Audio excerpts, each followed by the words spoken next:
Hello, I'm Eric Pinarok, a Filipino pen artist based in Bahrain. Welcome to the process of Hangganan.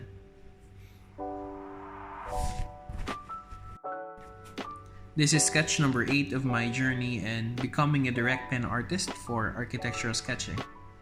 So let's start. At the very first part, I spent time to actually figure out the composition through a pencil sketch. It's a good way to figure out the elements in your sketch, making sure to at least follow the theories of rule of thirds and vanishing lines, to make the sketch more whole and interesting. Next, I start my initial line work with my thickest pen width, basically my basic pen, and you can see that I'm just actually delineating the basic forms and masses in the sketch. The roads, the mullions, the separation of floors, basically just the blocks of the composition. For the sides, I planned out to have an esplanade overlooking a cliff and a body of water, with some bushes as the border in between. For the bushes, they are divided following pencil block guidelines, and as we go closer to the vanishing point, we have these more compressed grids and guidelines. While for the cliff, this is where the fun and effect of grid contouring takes place. So this is me imagining a 3D grid, a grid superimposed to boulders and cliff sides as my initial line work guidelines. Water has always been challenging for me, but for this sketch work, I just make sure that the darkest part show the reflections in the water at the foot of the rocks, the reflection of the mountains, and really try to vary the sizes of the squiggly lines as it comes closer to the viewer. So the farther it is, the closer the squiggly lines are, and the closer it is, the wider they become, and the larger they become.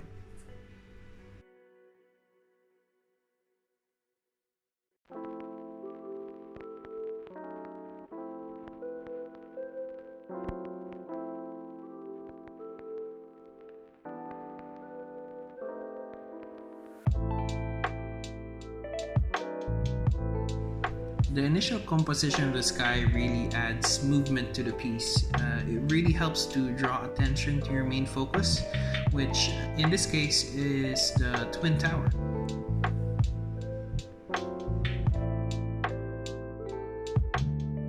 In some instances, you can see me go back to the pencil.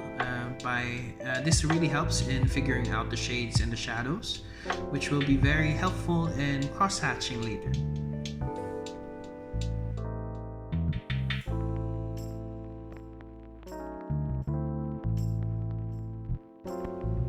One thing I learned is that using different types of shading for different kinds of materials is essential to make contrast. The grass is made by just straight lines that intensify in thickness to form the shadows at its perimeter.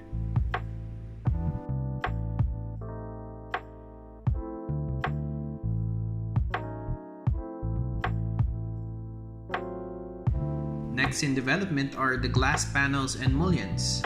I start by getting my .05 pens and providing shadows to the mullions. In architectural design, I really find lines to be the main element of every design. It accentuates massing very well, and it lends that effect to sketching as well.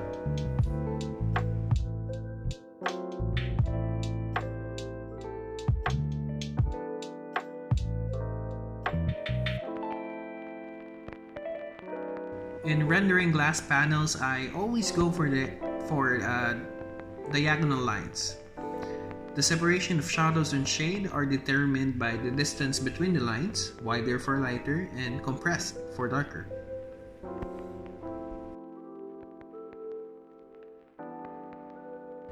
In rendering glass panels, I always go for diagonal lines. The separation of shadows and shade are determined by the distance between the lines, wider for lighter and compressed for darker.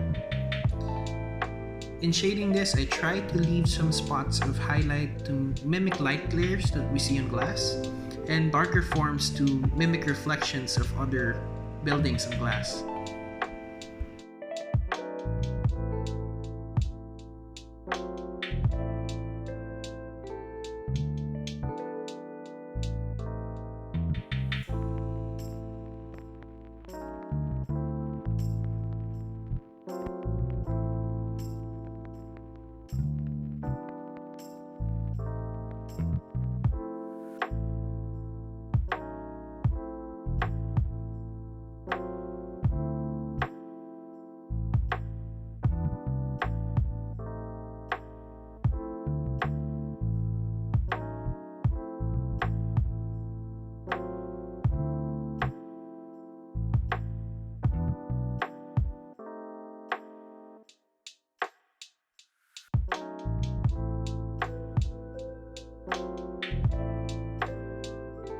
So I do this rendering for a while, so I'd like to take this time to explain why I started this journey to hone my skills in pen and ink again.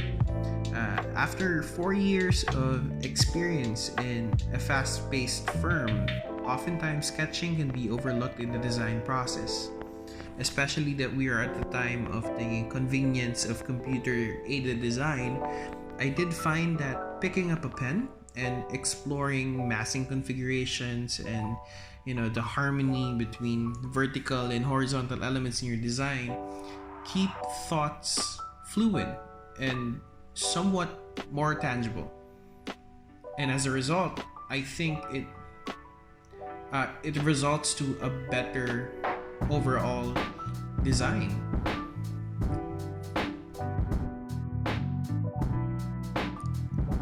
So it is my goal to build up that speed and confidence to get more ideas across for future projects. Okay, enough of that.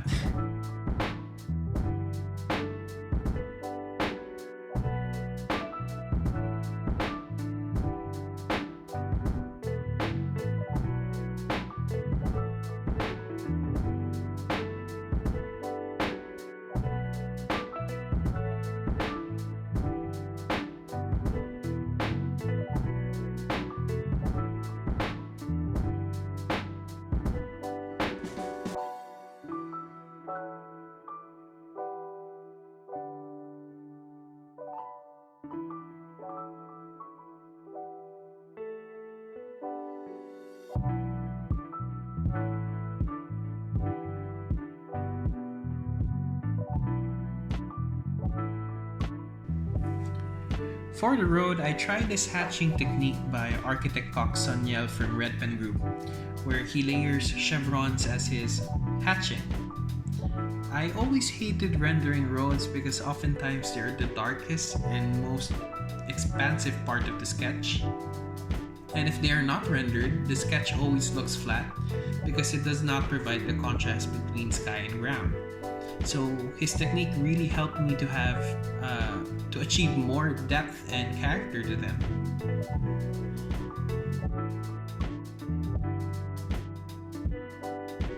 So finishing off the cliff, thin pen widths and contour shading really is the way to go for me.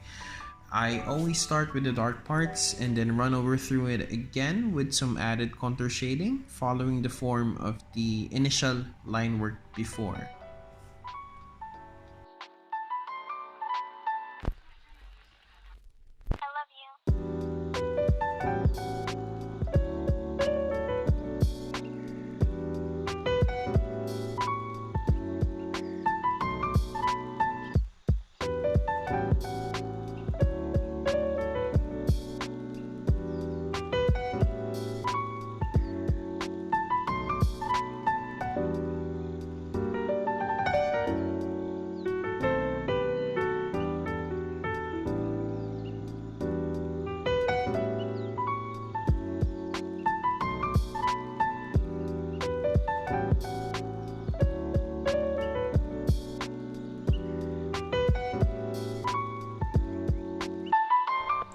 For the sky, it is also inspired by Sir Kok Sanyel's combination of dashed lines and continuous lines to delineate cloud patterns.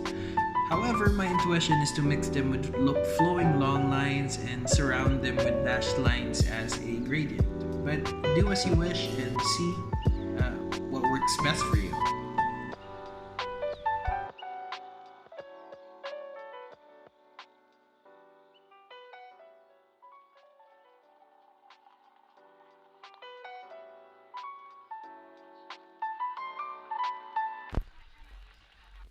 I love you.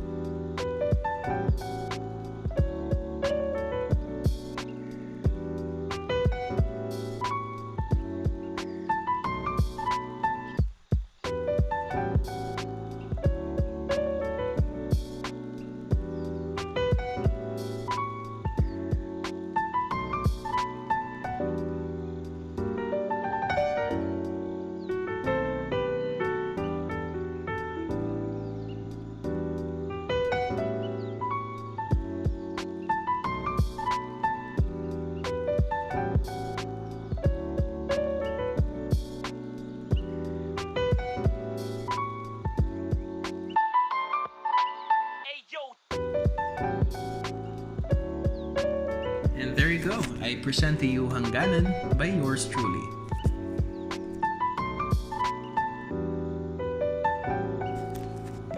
Uy, salamat sa panonood. For more sketches like these, consider subscribing to my channel and following my Instagram page at Eric Pinaro. Good day!